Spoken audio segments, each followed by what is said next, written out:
Today I thought we'd chat about the differences and the perks between being a contract designer and an in-house designer. So I've had the privilege of being both. I've worked for a small startup company as well as a contractor for various large corporates.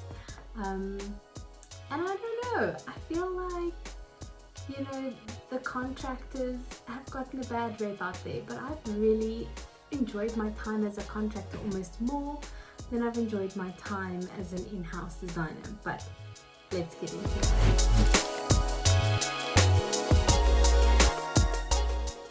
Hi, my name is Fiona. I'm a South African product designer. If you're new to my channel, I chat about all things UX and UI design related.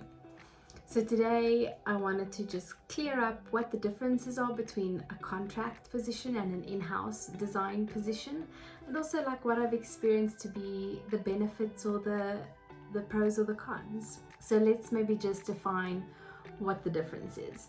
So an in-house designer is dedicated to a specific brand. They've got like quite a set number of projects in a sense. The main difference between an in-house designer and a contractor is the fact that an in-house designer works with one company or one brand, whereas a contractor is not limited to that. So as a contractor, I've worked for 4 different large corporates, but all while staying employed through one company. So in other words, I maybe signed new NDAs each time I moved within a company to a new company, but essentially the same person paid my salary each month. My benefits remained the same. I didn't have to go through as rigorous onboarding. Sometimes your projects are very much limited to when something goes live, so you'll know straight up off the bat it's only a 6-month project. Sometimes contractors are hired like permanent staff, and you just renew year after year after year. I found that in-house designers tend to be part of a smaller team, whereas contract designers tend to be part of larger teams, a lot of corporate clients. That's obviously my experience, and specifically my experience in the South African context. There are different perks when it comes to a company hiring a full-time in-house designer versus a contract designer. They're not obligated to keep you around. If you are a contract designer, it's easier to get rid of people in a good way. So if you need a lot of people, a lot of hands on deck because there's a certain project that has a pressing deadline and you don't have the skills required, people getting contractors all the time to fill that need, that gap. And then when it's back to business as usual, those people walk away and the internal kind of staff carry on with the project. But anyway, the biggest difference I've seen between contract work and in-house work is the perceived idea of stability. Although I have never once in my time being a contractor felt that I could lose my job at any point in time, because I was employed by a specific company and they were doing well and they were pretty stable. I think I felt that stability. That being said, I think South Africa has some really great labor laws, so we can't, they can't let us go with a day's notice type of thing. So I think that also adds to the stability. I think if your labor laws are different in your country, maybe the stability point might come across a bit differently, or you might experience it in a different way. Another thing that I've noticed that is a differentiator for me is that the in-house guys really have a stronger bond. I think as an in-house designer, you have to deal with a lot more politics, in the sense that you can't escape it. You can't pretend that it doesn't affect you because you're here and this is your company that you've bought into. Whereas a contractor, I think you always have that little bit of a buffer where you feel like, not my monkey, not my circus. I can get involved to a point, but to an extent the politics kind of, you can let it go over your head, or you can turn a blind eye, or just emotionally steel yourself against it. I do however think in-house roles, the increases in the pay jumps are slightly smaller than the contract work.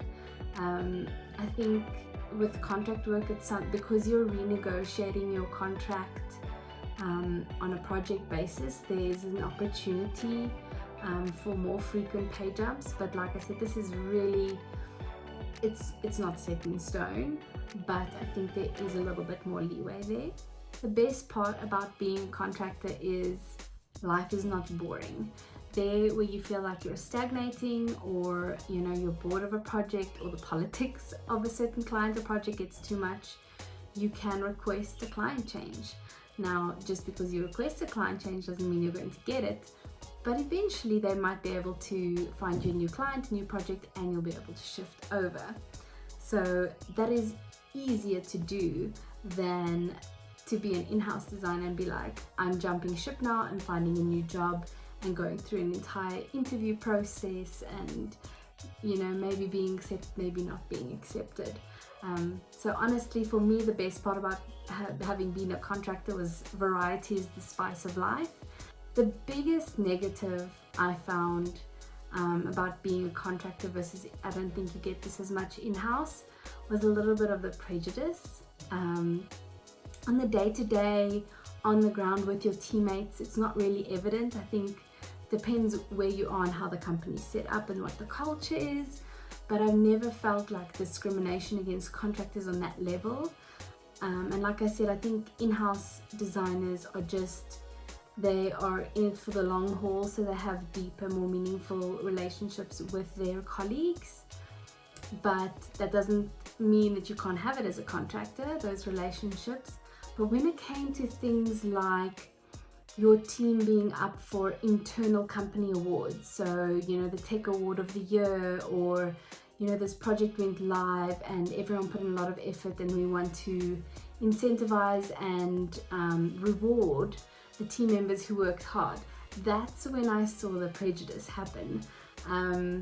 We actually had a situation like this at a client where they won an internal project, which was like something like Innovation Award of the Year or something, and the entire team got sent to Cape Town for a weekend away as like a reward, with the caveat being only internal staff members.